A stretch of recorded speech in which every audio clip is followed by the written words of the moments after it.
one, you've got a lot of guys you can trust on the field. But number two, you've got a lot of talent on your bench.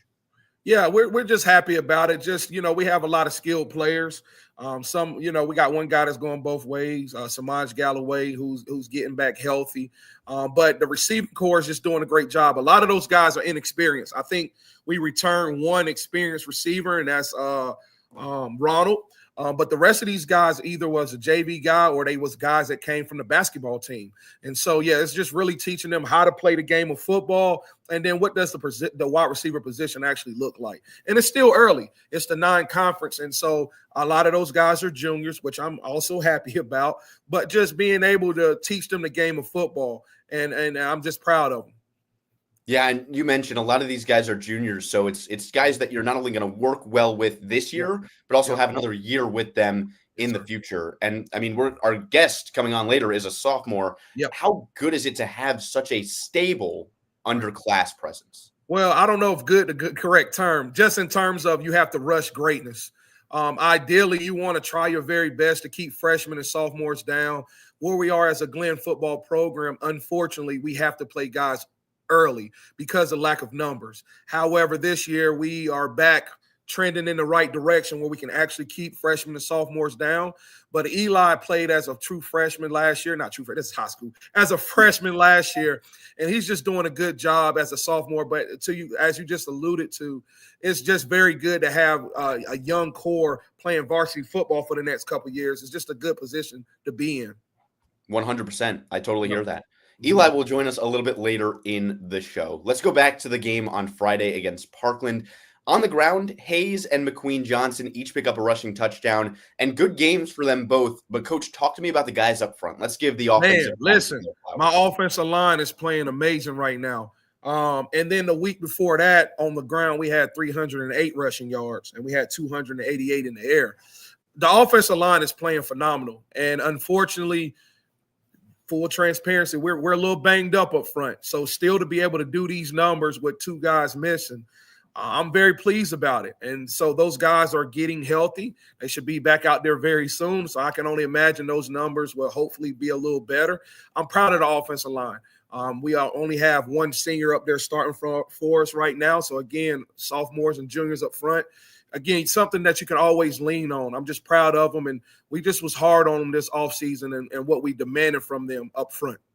Yeah, and I guarantee it's hard not only for the team as a whole to go through a couple of injuries like that, but the offensive line is one of the most integral parts of any football team. And to know that you have those guys who can slot in, is it making it a little bit more competitive for who's going to get that start when everyone's back? That's the difference between the good and great teams in the area. Anytime you have depth and you can, you can guys got to compete. It's not just going to be given to you. The more guys, the merrier in regards of being able to compete for a position spot, being able to compete for playing time. And so we have that at the offensive line. And so I'm very pleased about that for a fact. Let's talk about those running backs now a little bit more. Hayes and McQueen Johnson, the two who got rushing touchdowns. I know Hayes, he's a captain on this team, but talk to me about this running back room. How good are they for you? They're going to be pretty good as well. The beauty about Joe Hayes, as we just alluded to, he's my running back. It's no question. He's my offensive playmaker. I could put him at slot. He could play just about anything. I could put him at sniffer, what we call old school fullback. He could play running back. But Tyseer McQueen is something that we missed the last 2 weeks. He was unable to play against East Forsyth. He was unable to play against Reynolds. He was one of the guys that were also hurt. And so Joe Hayes had to play the whole game, and he was just spent. When you can substitute him out with a guy that's probably just as good, just different. They're different runners, but he's just as physical. He can finish plays, and he gets it done. And we seen the difference last week. Just having him there, both of those guys were 14 and 14, 68 yards, and both of them had a touchdown. That's balance right there. And we plan to be playing football for a long time this year. So it's important for me to have both running backs as healthy as possible towards the end of the season. Yeah, and managing their low workload like that is definitely going to help that ambition as well. Hayes, Absolutely. like you mentioned, is your guy. He's a captain. Yep. We know how good he is on the field. Talk to me about how he is in the locker room. Is he a lead by example guy, or is he a go-getter? No, he's both. He's going to show you what needs to happen, and I'm going to do it myself. One thing, just a couple minutes ago, he came in and said, "Hey, coach, I was in there sweeping the locker room. This is what it looks like." And so he takes the incentive just to get it done. And that's what leaders do. He's a leader on the field, off the field, top of his class. I just can't say enough about my whole leadership team, but Joe Hayes in particular.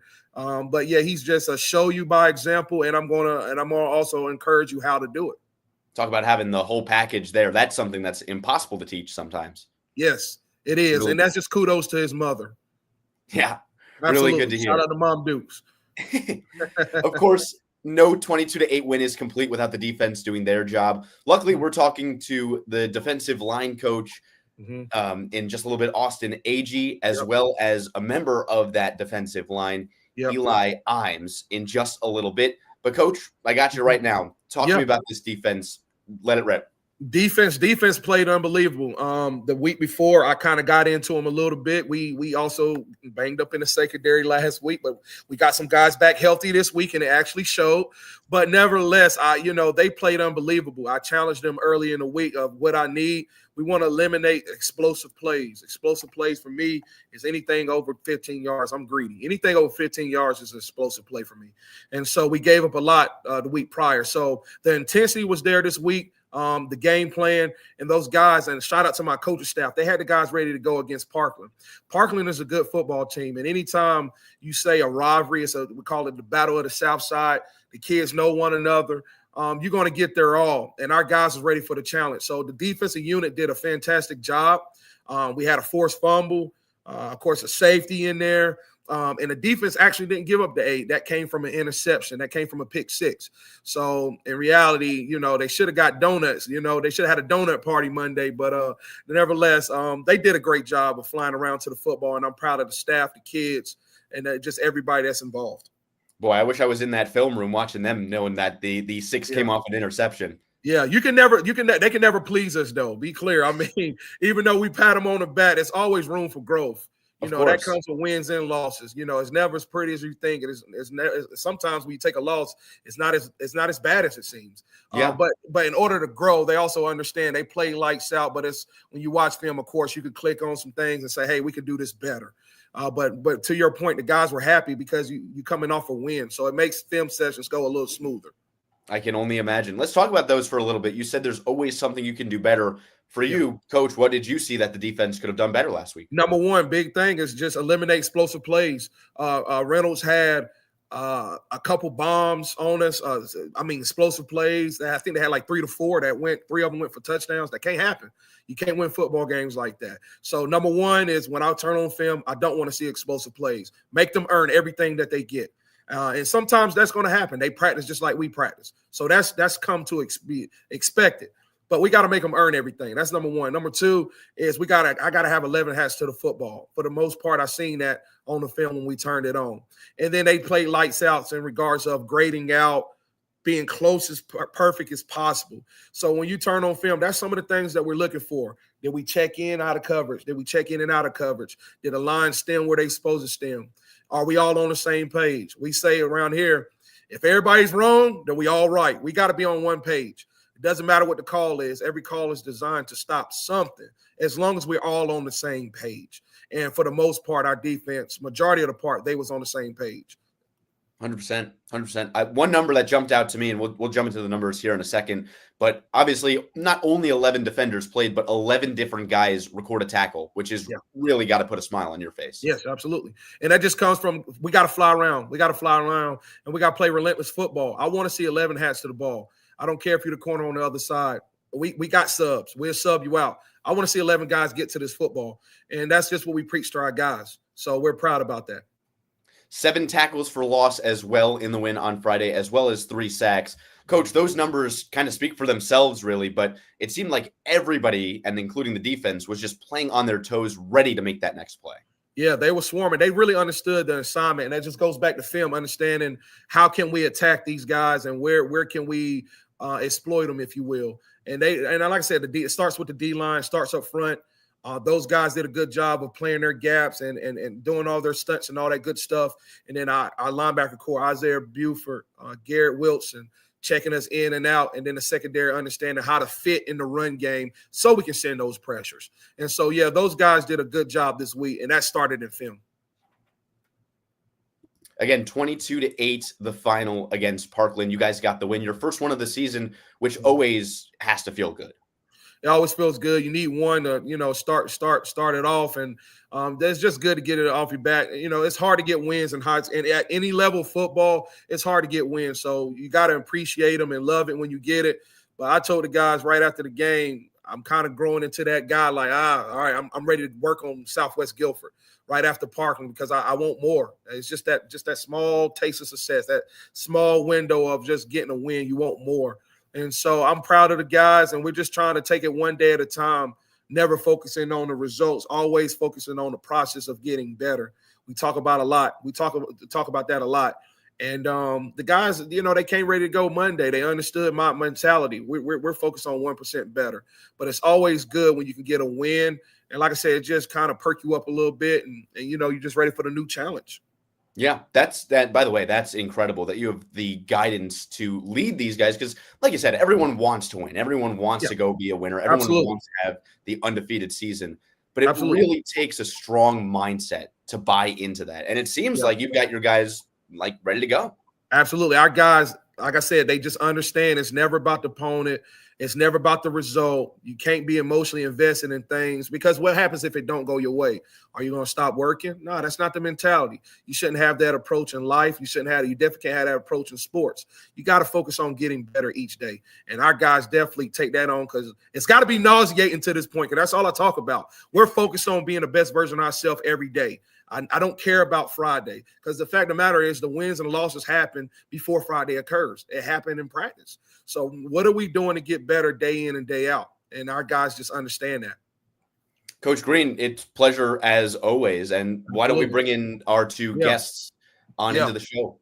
Let's start with Coach Agee first, our defensive line coach. I coached this young man at Thomasville High School. That was my first coaching gig. When I got the job last year, I brought him on staff. I want to groom him and make him the best version of himself. He's a student of the game. Coach Agee, man, I appreciate him, and that's who you're going to talk to first. Let's do it.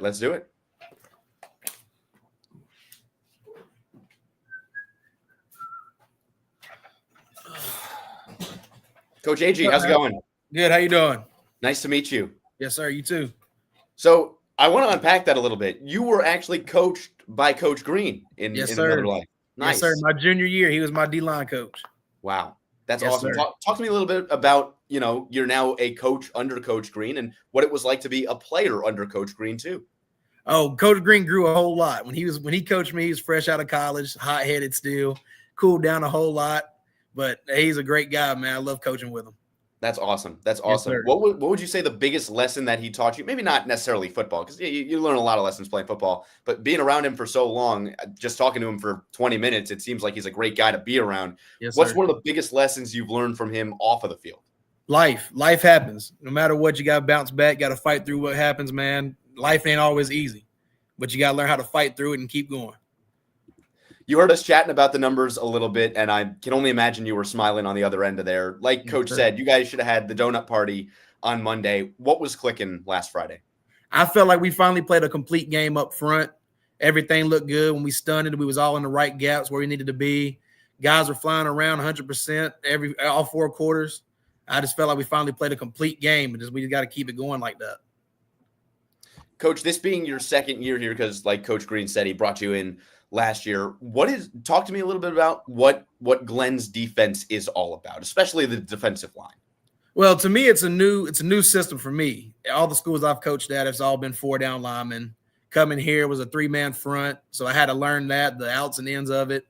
And I'm really liking the way things move around here. The defense is new to me, and I'm learning every day. I'm just excited to learn. Yeah. Let's jump back into those numbers a little bit. I mentioned to head coach Green the 7 tackles for loss and 3 sacks. How ecstatic were you guys for the guys up front getting their due? Oh, I was fired up all game. All on the sideline, I'm fired up, jumping around with my guys, just excited. just happy to see that the work that they put in all week, all summer is finally showing. It's just they worked hard this week. Yeah. And again, coach said, and I completely agree, that there's always something you can do better week in, week out on both offense and defensive side of the ball. Obviously, we'll stick on the defensive side of the ball for now.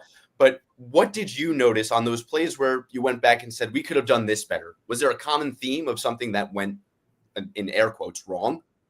Pad level's got to get better, but that's just something that kids got to work on and just figure it out. That's just when they get it figured out, and they're going to be really good, and they're going to continue to get better at it. But pad level was the biggest thing for me. Is that starts at the defensive line, I assume? Yes, sir. Gotcha. Those numbers should have been – we should have had a whole lot more tackle for losses and sacks, but we'll get better. This week at practice, when we bring Coach back, I'm going to bring it up, but having you guys on a Tuesday is like almost so perfect because you had Monday to do film, you had a day of practice under your belt, and then with games on Friday, you've got 2 more days of practice. Where is this team at right now defensively? Again, sticking with the guys up front. Where is this team right now in terms of improvement from last Friday to this Tuesday? I think guys are locked in. They're fired up. We got our first win, so that's out the way. So I think now guys are fired up knowing that we can get it done. So I think guys are ready to go and get after it this weekend. From what you noticed in weeks 1 and 2, that were both, you guys were on the wrong side of the game, as well as in the summer, what have you noticed has changed the most in the last 4 or 5 days since coming off that win and in this practice week? I think guys they're seeing that what we do is right. I think a lot of the times the kids don't understand a lot of stuff we do, but I think they finally starting to see it and grow. Leadership's big on this side of the ball. And that's from all three sides, the D-line, the linebackers, the DBs. I think they're all just finally locking in and understanding that we can get the job done. Up front on that D-line, who is your guy? We heard the head coach talk about his running back, Joel Hayes, but who is the guy up front on your D-line that you always look for? Well, I'm going to say all 3 guys are my guys, but Elijah's my guy. That's my guy. He came here as a freshman starting on varsity, but he is my guy. Yeah, and I mean, we'll talk about him while he's sitting right there. I'm sure he's got a smile from ear to ear. But to know he's got 5 tackles. He had 5 assisted tackles last week, and I already brought up that 11 different guys make tackles. It seems like you and the other defensive coaches on this staff, you guys got them ready that every time the ball is snapped, it's 11 guys to the ball. Yeah, I think assist tackles a lot of people don't like them, but I love assist tackles because it means you're hustling to the ball and you're getting there. Okay, you don't make a tackle, but you got an assist from just hustling, just flying around making a play. So I'm excited when I see assist tackles. Yeah, and I'm sure, just thinking out loud, it must take a weight off your shoulder. We already mentioned it. Eli, a sophomore and played freshman year. It must take a weight off your shoulders to know that's one less guy you have to go out there and really teach and harp on the fact that you got to fly to the ball. He just does it himself. Yeah, I got Elijah, that's a sophomore, and I got Terrence Daniels. He's a junior. He'll be back. I got DJ. He's going to be back. He's a junior. So all 3 of my guys will be back next year. So I'm excited to have all my guys back next year. You know, just talking about those 3 guys, what have you noticed? And, of course, there's obviously room for growth next year. What have you noticed in terms of their development from last year to this year? Well, Terrence and DJ were both JV guys. Terrence got hurt in the first game of the JV and missed the whole season.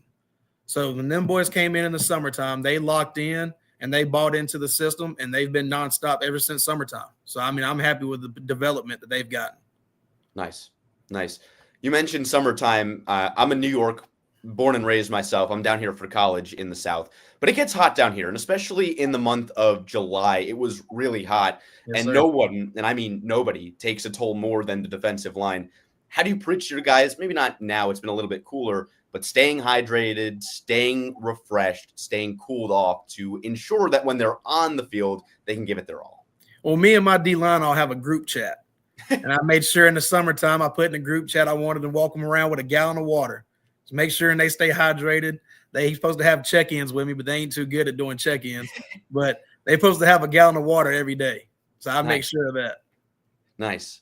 The group chat, I'm assuming, like D-line, you got to be really close knit with each other because, yes, sir. Especially when it's only 3 up front. How close is this group?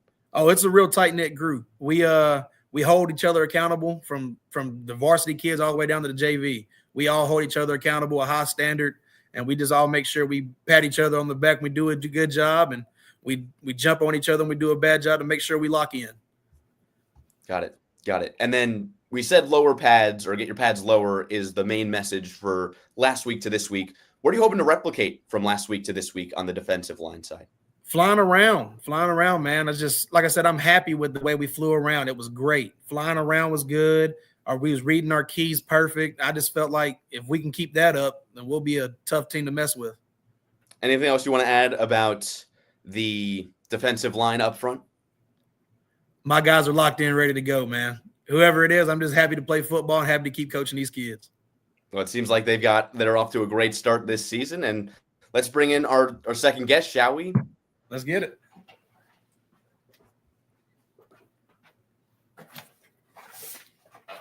Eli, how's it going? Good. How about you? Doing all right. Just how, on a scale of 1 to 10, how embarrassed were you just listening to your defensive line coach talk you guys up front? I feel good about it. I like being bragged on. I like being bragged on. I mean, you guys certainly earned it after this past week. 3 sacks as a team defensively. What did you notice? You were the one out there playing. What did you notice from your guys behind you? Everybody flying to the ball. We're not crying about holding calls. We get into the ball. We keep trying. Yeah. Yeah, Mostly. I get that. Coach said you're supposed to carry around a gallon of water. Is that still true in the school year, or did that kind of lay off as we hit? Yeah, it's still true. Still true. My gallon. You still got your gallon? What about your guys up front? Everyone on the gallon train? Well, they're supposed to, but I love it. For you, and I mentioned the numbers to your head coach and defensive line coach. 5 assisted tackles. What was working for you last Friday? Really seeing. I was seeing in the backfield, seeing which way they go. Sprint to the ball. Make sure I got to every play that was around me. Make sure I got there, and to the ball. And again, we mentioned it. You're only a sophomore, which is pretty incredible. Not only a sophomore, but a starting sophomore on this Glenn squad. What have you learned? What have you seen from your freshman to sophomore year? How has your role changed on this team? Well, since everyone else on the D-line was on JV last year, got to tell them what's new. I got to tell them all the new plays. Got to make sure everybody in check, because if they wrong, it's on me. Got it. So you really take that leadership role onto yourself? Yes, sir. Nice.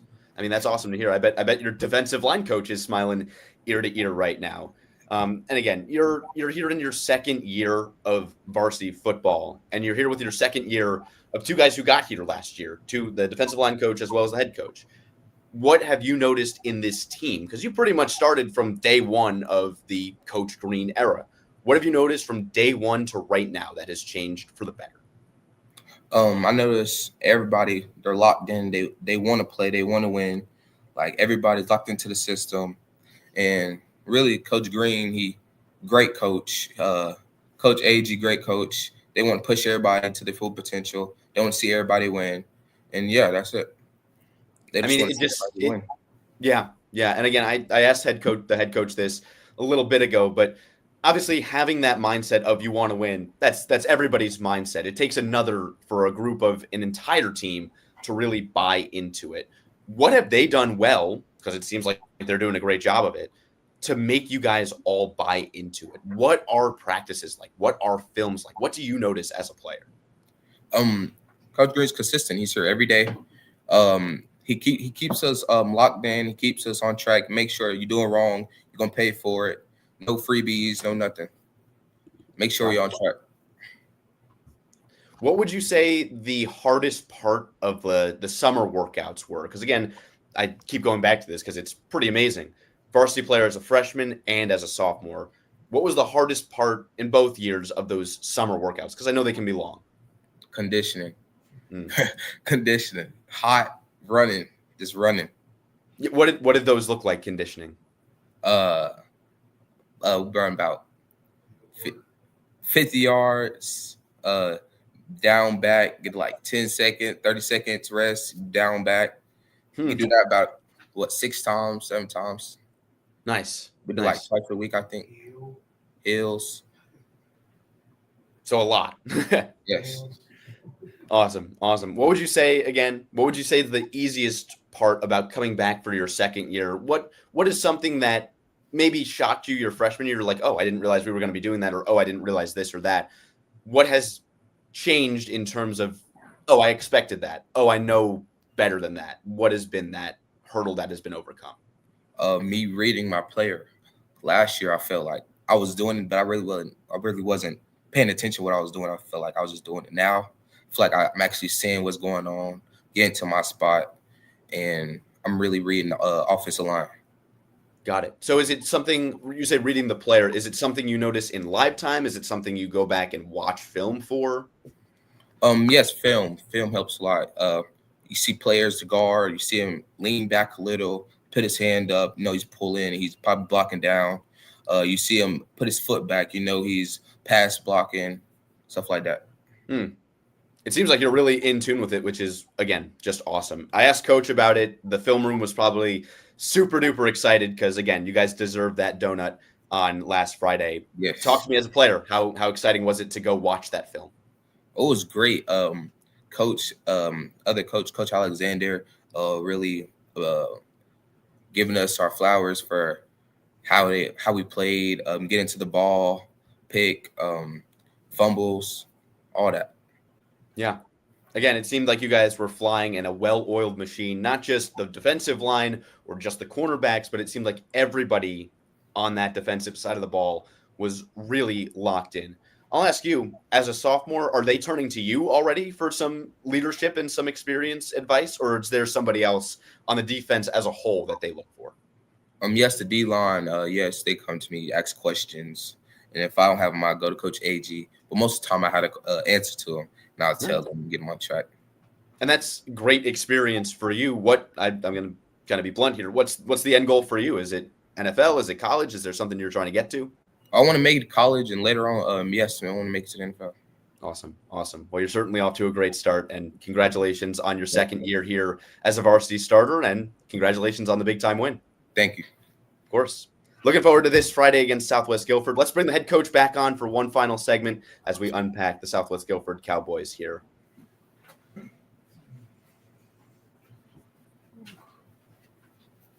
Oh, yep. I just want to say Eli is a good young man. I can tell. He does what he's supposed to do also in a classroom. I'm blessed with a lot of Einsteins right now. I keep telling everybody, man, I probably have one of the smartest football teams in the area. A lot of my guys are in the top of their class. I can't speak for the freshmen yet because, they don't have GPAs and all that yet. But Eli's one of them, though. Seriously, though. He does what he's supposed to do in the classroom. Comes from a good family. His mom, they're just amazing. Sister here is amazing. And so I'm very proud of Eli and, just having him on my team as a young leader. That's another thing we can lean on. He'll be a 4-year starter for us. And the game is slowing down a lot for him. And you can kind of tell. And that's important for him. Yeah, I mean, just, again, talking to him for 5 minutes, not only seems like a great guy to have just to talk to, but also very astute in his knowledge of the game at such a young age. Has an old soul, just kind of in tune. You can sit here and have a conversation with him, and you think you're looking at one of your homeboys. In reality, this kid is in high school. He's a sophomore, man. So so he's just it's just good spirit, man. That's all it is. It's just a good spirit kid. That's awesome. And I know Eli is standing right there. So again, congrats to him on being a second-year starter, and congrats to you for finding a hidden gem like that. Yeah, absolutely. Let's break down this week coming up on Friday against Southwest Guilford. I mentioned it a little bit ago to Coach Agee, but catching you guys on a Tuesday, it's like the perfect happy medium. We're 2 days into the week. You guys have watched film already, broke it down, and you've got a day of practice under your belt. Right. Let's start with the positives. What has impressed you the most so far about this week of practice? Yeah, the intensity. Like I alluded to, our guys understand that we have to focus on us.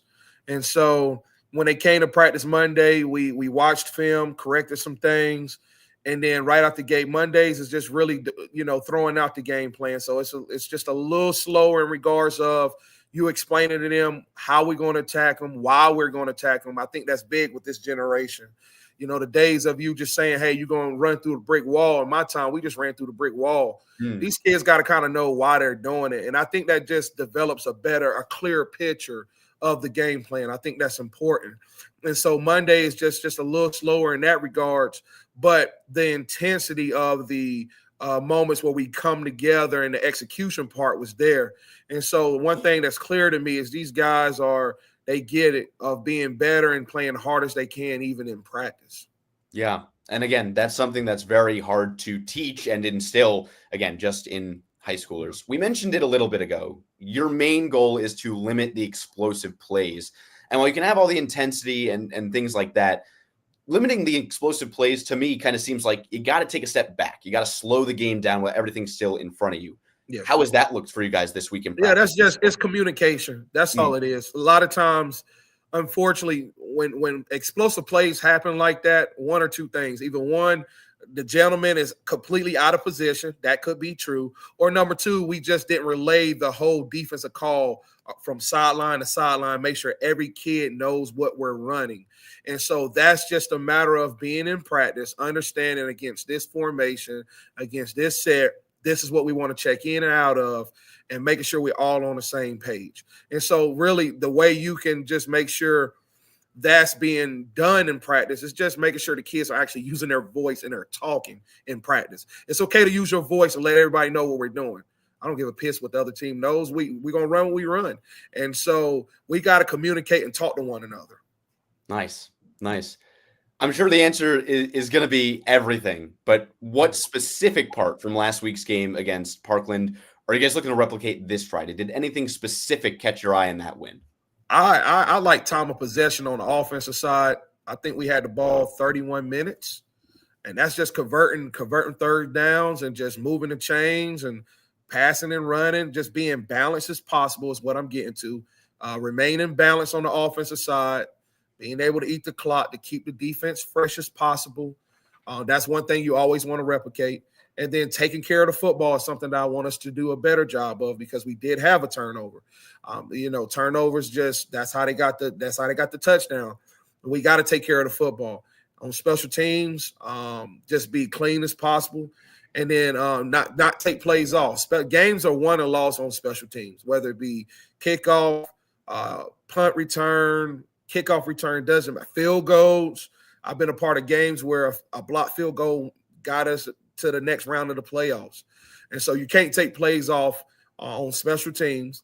And on defensively, are we communicating and are we where we need to be? And so that is something that I want to replicate. 11 hats to the football on defense, flying around and communicating. Special teams, knowing your assignment, not taking plays off. And then offense, taking care of the football and then being as balanced as possible. Got it. A lot went well last Friday, but obviously as much as you'd like for it to be like that every game, you and I both know you've been around this game long enough to know it's not going to be buttery smooth like that every game. Yeah. If it doesn't go your way like it did last Friday, who specifically are you looking to step up and get this team through those troubling times? Who are you looking to on the field to damage control, in other words? Yeah, that's just your leadership. That's the guys that's been there before. That's the guys, I shouldn't say seniors per se. It's the kids with the most experience in those moments, in those adverse moments. And so, like I said earlier before the season, we don't have many seniors, but I have a lot of kids that play varsity football. So we've been in this position before if that occurred.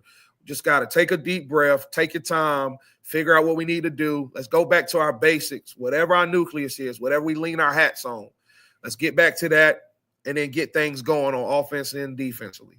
And so you just look at the kids and the leadership, the guys that have been there before. They the ones that's going to grab everybody's attention and say, hey, this is what we're going to do and this is how we're going to do it. Take a deep breath. Everything's going to be fine. Let's play football. Settle down and let's play football. Love it. Yep. This game at home, Coach, starts a 3-week homestand for you and your team. I know that's got to be a good feeling, not only for you as a coach, you get to see these guys play in front of their friends, their buddies at high school, but also for this team, just to know there's a little bit of normalcy and they can get into this schedule for the next 3 weeks. It's always good to play home because, it's logistics that comes into play. Where's team dinner? What time are team meetings if we're away? How far are we going? Anytime where you can just remain home, it alleviates so many other possible distractions or time lapse. And so I really enjoy playing home. You kind of have a system of what you do and what time it needs to happen.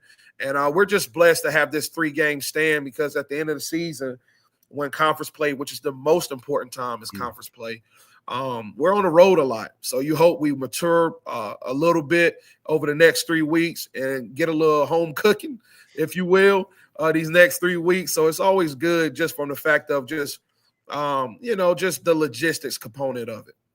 Yeah.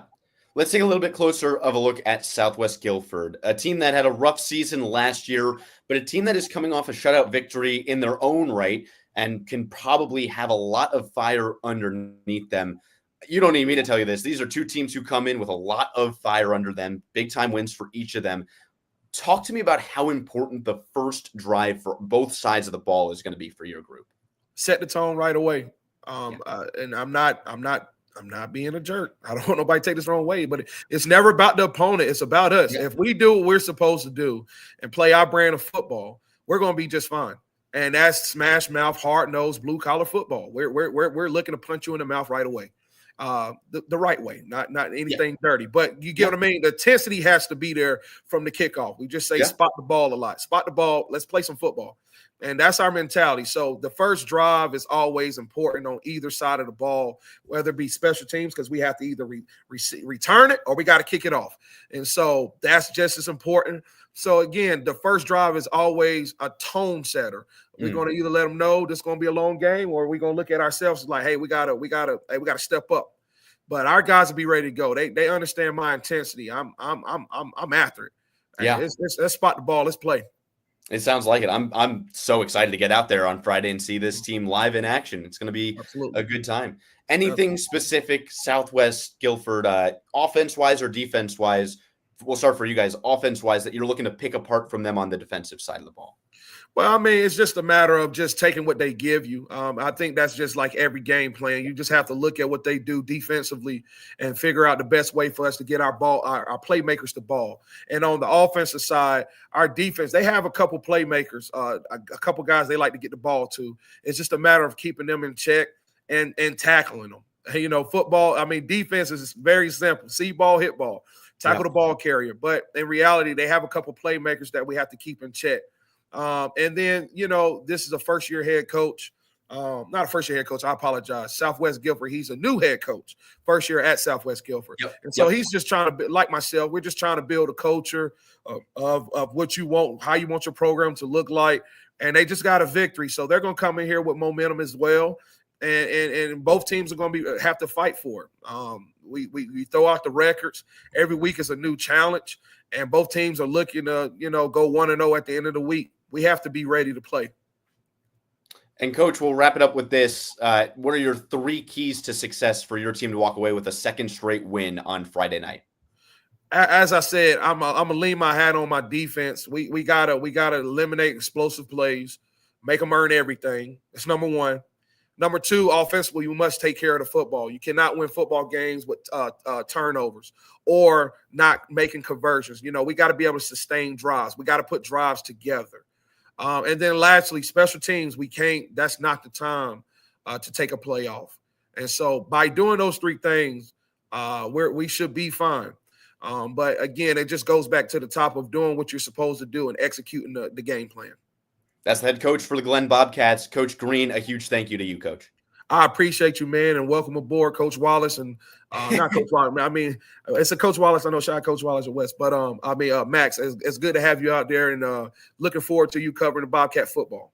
It's great to be here. It seems like a great program, and I'm happy to buy into it. So I will see you guys. I'll see you guys on Friday. Also, a big thank you to the defensive line coach, Austin Agee, and Eli Imes for joining us on this week's episode of Bobcats Live. Catch the first of 3 straight home games starting on Friday, where I'll have pregame for you starting at 6:30, a 7 p.m. kickoff. That's on WTOV 980 AM, 96.7 FN, and of course the NFHS network, and obviously on Tobacco Road Sports Radio. Absolutely. Until then, for everyone who's joined us on this show and our producer, Desmond Johnson, my name is Max Wallace saying so long, and we'll talk to you real soon. Absolutely. Go Bobcats. All right, I think we're good.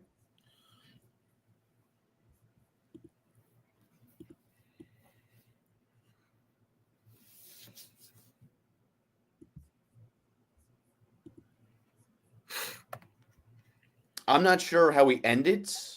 Yeah. So I'm gonna just turn my camera off and maybe exit, but it's probably something on your end. It's still saying live.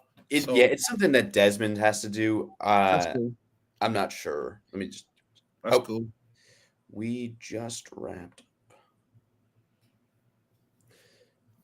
Okay, I gave him a text there, so you should be good to go, Coach. Pleasure to talk to you, and I can't wait to see you all on Friday. Thank you, man.